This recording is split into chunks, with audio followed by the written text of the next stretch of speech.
Welcome to our world-renowned podcast, Invest in Her. I'm your host, Catherine Gray. I'm a TEDx and keynote speaker and author. Also, I'm executive producer of the movie Show Her the Money. Plus, founder of She Angel Investors and co-founder of the She Angels Foundation. Our weekly show features interviews with powerhouse women founders, funders, and change makers that are sure to inspire you. Let's go.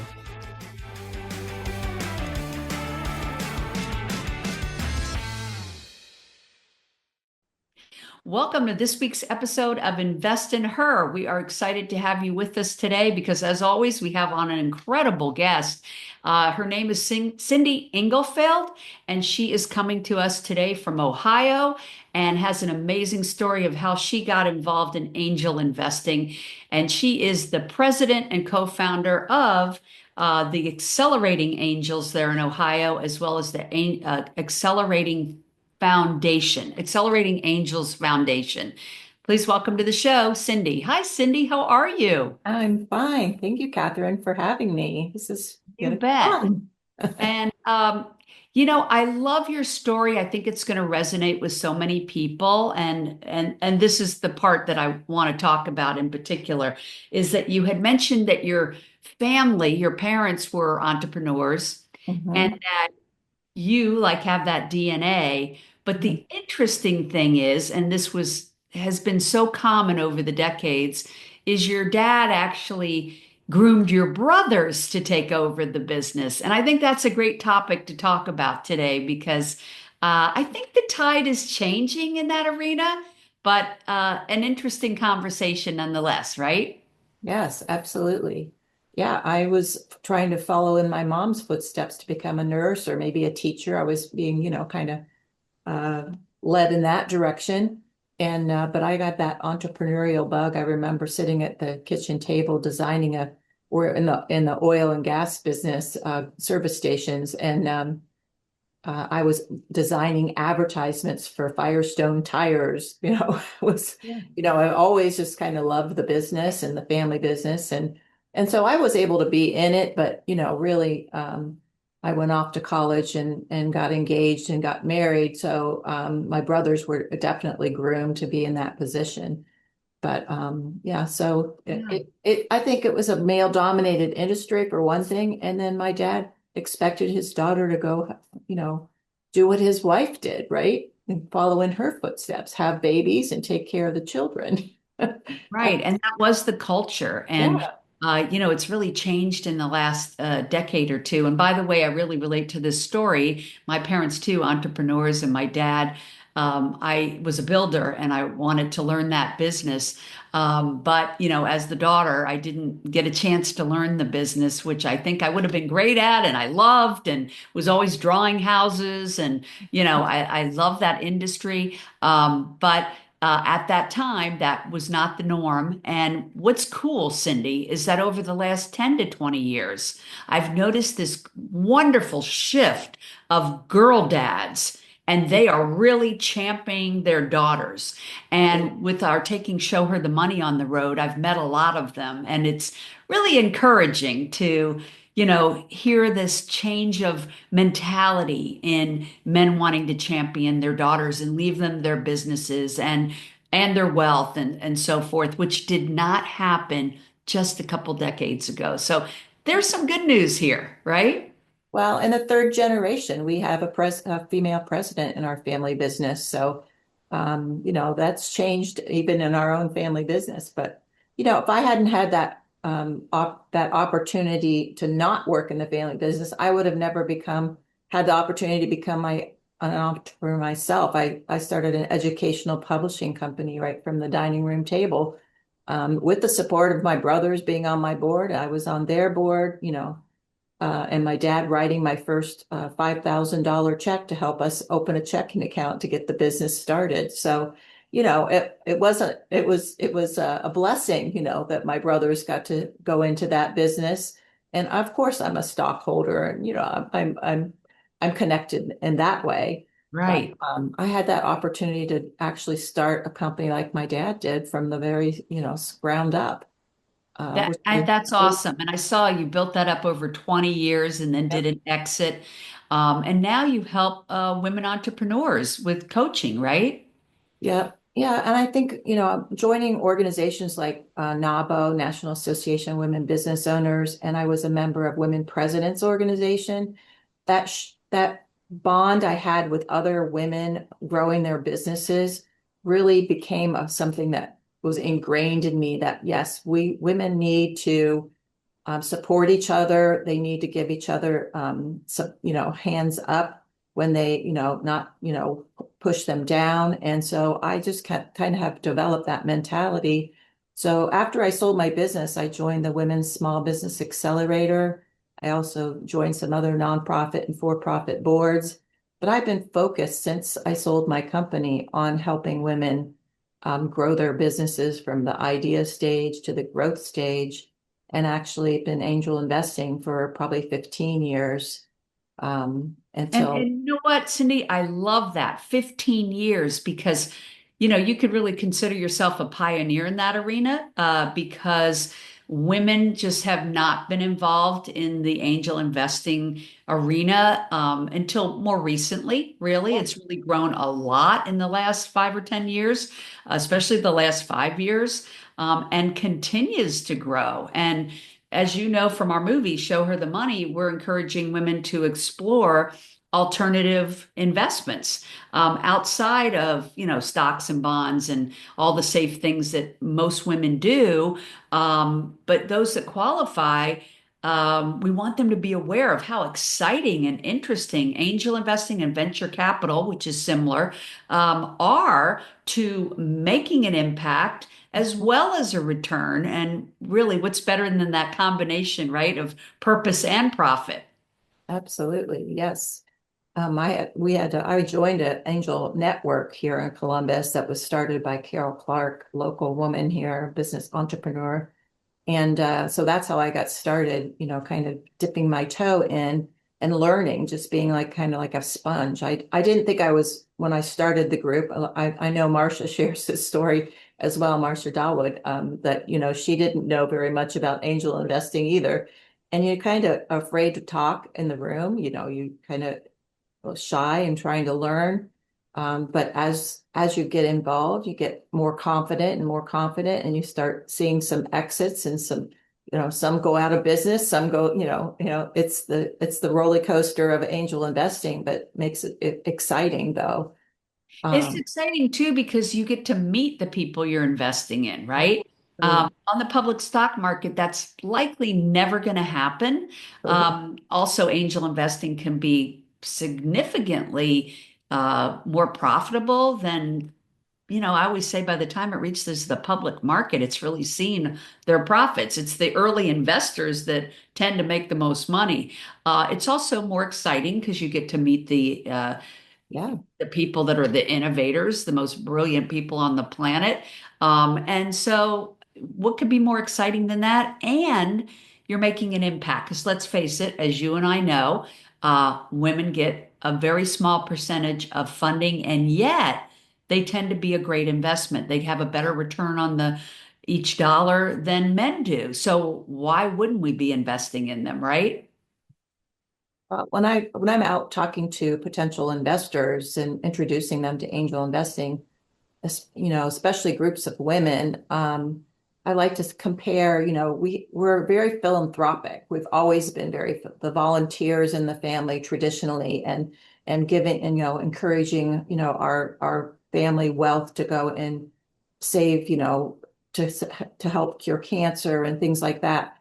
But if we could just see that carve out a little bit of our net worth, 5-10%, and invest it directly into a company, as you said, the impact, I don't like to take away from philanthropy, but I'm like investing in the American Cancer Society versus a company that's developing a cure for cancer, and clinical trials. I mean, your dollars, you can see your dollars really making an impact, or a company that's trying to solve some of the environmental issues that we see in the world.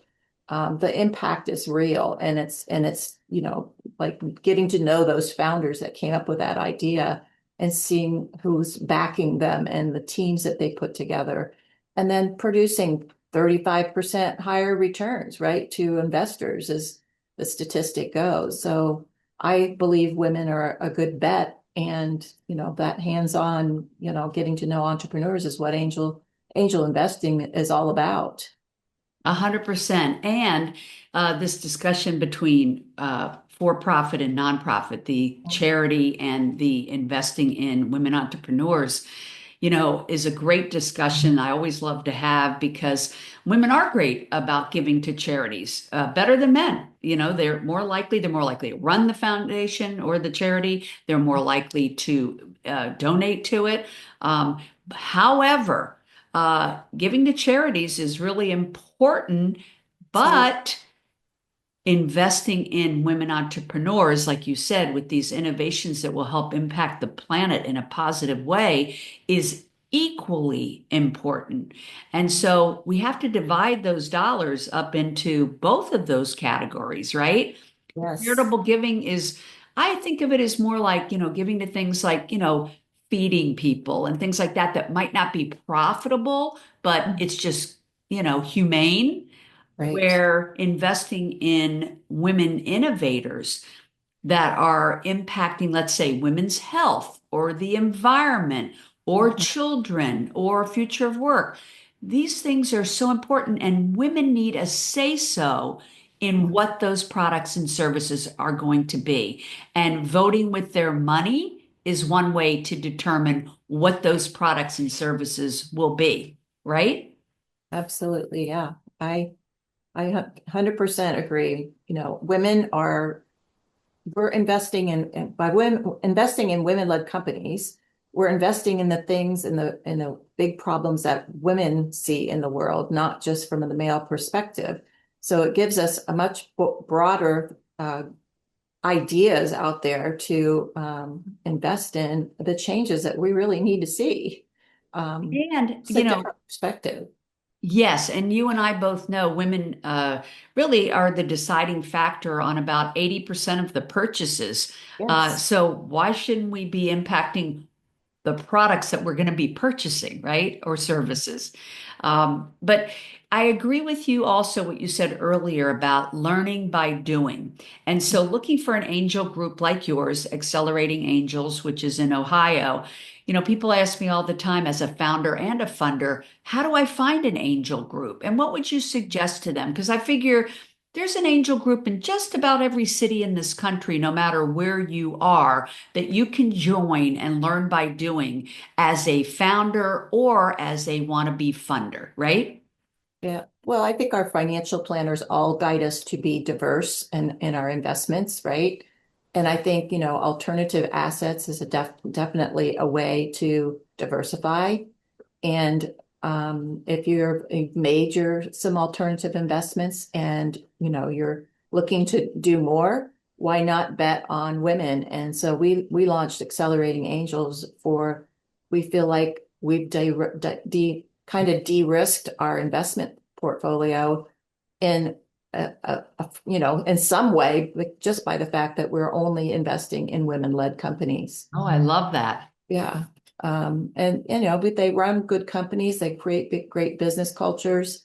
They produce 35% higher returns and they exit faster. I mean, I just feel like, and plus they're solving some of the big problems that we like to see solved in the world. So, I mean, to me, our investment thesis is going to be successful just by the fact that, all of those factors are going into play to our portfolio companies. Yeah, Um, and what is the minimum on your angel fund? well, we have a $25,000 minimum in our fund. It's our first fund. We're only 2 years old, 3 years old. We started in 2022, but our fund is, we're just kind of getting ready to wrap up our fund. And we've invested in 7 companies so far. An eighth one we just wired to an investment dollars today, this morning. I Oh, invested exciting. again. Our average check size to women-owned companies is $100,000. We have probably, I think, 36 investors in our first fund so far. And we also have some network members. So if you want to just come and learn and be a member, whether you're accredited or non-accredited, we have two different levels where we want to bring some, women that haven't quite met the wealth threshold yet, but they want to learn about it and get involved, and they love, Shark Tank, pitch meetings, and they love the entrepreneur spirit, to come and learn. So we welcome men and women as investors, and the people that see the value, like girl dads. I've got some girl dads on our investment, in our LPs. And just come and learn and have fun and support these great founders doing great things. I love that. We need more angel groups out there doing what you're doing. And I know there are a lot and they're growing significantly. A lot of also women founded venture funds just a few years ago. They didn't have those. For those that don't know, those are kind of more like a mutual fund where you're pooling your money into a fund and then the general partners are deploying it into companies that they've vetted for you. And I love that about being in a group, like an angel group like yours or venture fund, is you don't have to have all the tools to be able to vet them. The people that are involved in these groups have that capability of doing it for you. And Mhm. relate it to kind of when people are investing in a mutual fund anyway, with these large companies, they don't even really know who's vetting those for them, but they are. And Yeah. so in this case, you even get to know who's vetting it for you. So I love the intimacy of it, don't you? Yes. One Yeah. thing I kind of learned from other groups is that, depending on just your investors to do the due diligence, where they may not have all the expertise and industry knowledge. We have a group of advisors that I've kind of handpicked as I've, been building the organization, that have the industry expertise. So we have a pool of advisors that we can bring into every due diligence, while we're vetting the companies and doing our due diligence before an investment. And I think that helps strengthen our process. And we're yet to have that track record of some returns in a great portfolio success story. But we are on our way, to having, seven, like I said, eight now companies that are really strong candidates for, early exits and big exits. So we're excited about That is what we're doing. exciting. And when you talk about the 25K threshold, I think a lot of people say, "Oh, I thought you needed millions of dollars to invest in angel investing or venture capital." Yeah. And love educating people about the fact of that low threshold that they may not know about. And also that, that could be money they take from, an IRA, a pension fund that might not be doing a lot of impact or profitability for them. A lot of people do go down that path to get into alternatives. So I always like to mention it just to educate people that that is a possibility. Um, but what types of businesses have you all invested in so far? And are there one or two you could share with us? Yeah. As a matter of fact, I've had about six people invest with their IRAs, and then into the fund, and also one with their DAF, their donor advised fund. So, yeah, there's other ways besides cash to invest in a fund. And it's becoming, in the United States Senate and Congress, there's even maybe even more ways coming, so that they're making it more available, to people to get into, this type of investment. We have, a diverse portfolio so far. We have, manufacturing, electronic, Sunray Scientific. They've got a bendable, circuitry in an adhesive that can think of the wearables market.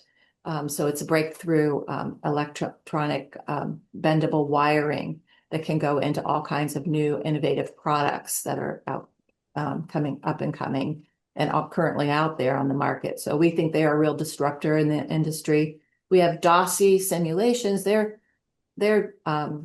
doctors, making a life and death decisions on whether to do an aortic valve replacement.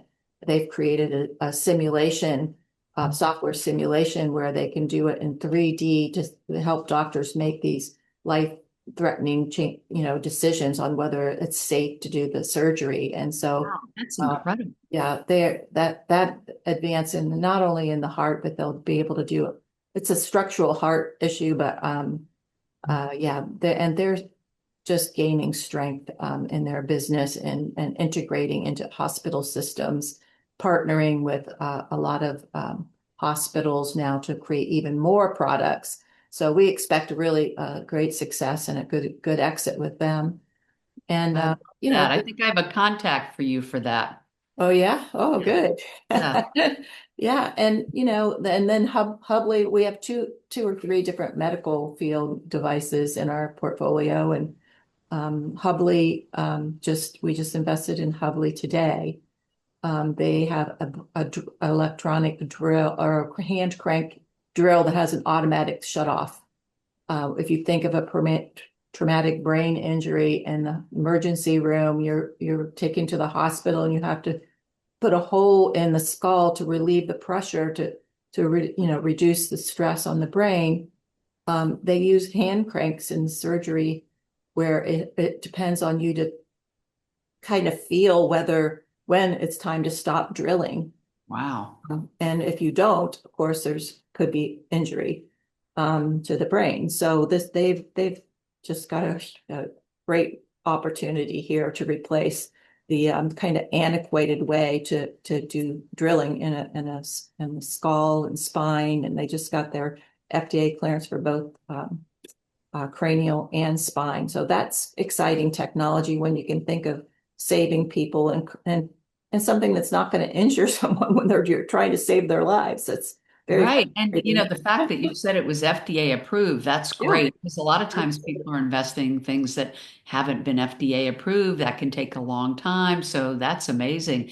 Wow, it sounds like you all have really selected some Yeah. incredible innovations. And I always tell people that's why you want to step into the angel and venture capital arena. You get to hear about all of the futuristic things that are coming down the pike that are game changing in so many arenas. It's super exciting and that you otherwise wouldn't know. And often you get to even, meet the innovator themselves Yes. and invest in them directly. So it's really such a cool opportunity. And I think the Gen Zers are really hopping on to wealth building in alternative investments. And we've got to get all the people our age, Cindy, up to date on Yeah. how important this is to invest in women's innovations that will help, change the world for the better. So, love the work you're doing. I understand you have both accelerating angels, and you have also a foundation, same as us, so that people can also donate through the foundation, right? Yes, absolutely. Yeah. I mean, my bigger mission is to not only invest in women, but also help them get the investment dollars that they deserve. And so our foundation focuses on three pillars. It's helping women founders gain confidence and the tools and the skills and the knowledge they need in order to pitch to a group of investors and get and earn it through their knowledge and their expertise and their drive in putting together these great teams and how they express this to investors and convince them that, yeah, they are worthy and they are a good investment. So we're working with the founders and as we were talking about, educating new angels, that's the other pillar. Another pillar of ours is like, we want this opportunity to invest in alternative assets and in women-led companies that are going to change the world for us and solve these big problems. We want more people to know about it. So we're also doing angel investing 101 type, education programs. And then the third pillar is, building this community of people that see the value of investing in these companies, especially when they're, at least co-founded by a female, because we know they're results driven. They can Yeah, get and the job community is so done. important so you don't feel like you're in it alone. I think a lot of Yep. people would like to get into this arena, but Uh-huh. they do need the training you're providing. They do need the community to be with. Mhm. But the bottom line is just jump in and get started, right? Learn by doing. I agree with you and Marcia on that one. Yeah. Yeah. And our outreach for the foundation is to build build community within, the Ohio ecosystem is great. We have a great, angel groups and venture capital, and everybody's so collaborative.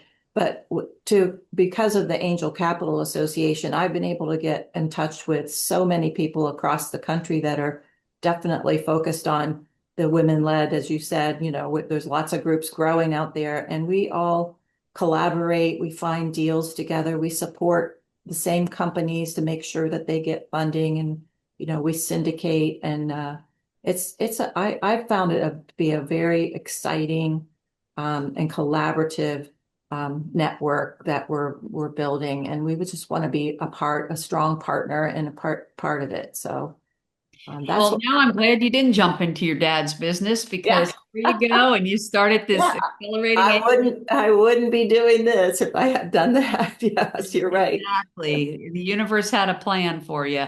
I think so. Well, thank you so much for the work that you're doing because we can't educate enough women about this alternative asset class to invest in and give them reasons why, give them tools to do it, and really appreciate that. Um, how would people get involved with Accelerating Angels? Do you want to give your website? Can they reach you on LinkedIn? Absolutely. Well, they can reach me on LinkedIn and acceleratingangels.com. Pretty easy That's to get in touch with us. There's a contact form there, and to reach out and any inquiries, to see our portfolio companies on there, and to learn more about our fund and our network and our memberships. It's all on the website. So, yeah, we're hybrid, and you can be anywhere in the country and get involved. We do, in person, and, at the same time, we have Zoom callers, and we've made it work. We've made, since thanks to COVID, we've learned how to use technology to our advantage to let more people in to this opportunity to get involved with Accelerating Angels. I love that. Well, check out Cindi Englefield on LinkedIn. And by the way, for those just listening in and not watching, it's Cindi, Cindy, and then Englefield, Englefield, as it sounds. You can also find me, Catherine Gray, on LinkedIn, Catherine with a C and Gray with an A. As you all know, as you're tuned in today, you can absolutely join acceleratingangels.com, learn all about it, get your education there, participate, and find out about investing in women entrepreneurs. We also have two websites, showherthemoneymovie.com, our movie about getting involved in venture capital funding and what is it about, and also sheangelinvestors.com. So thank you everybody so much for taking the time to tune in. Cindi, thanks for being a great guest and make it a great week, everybody.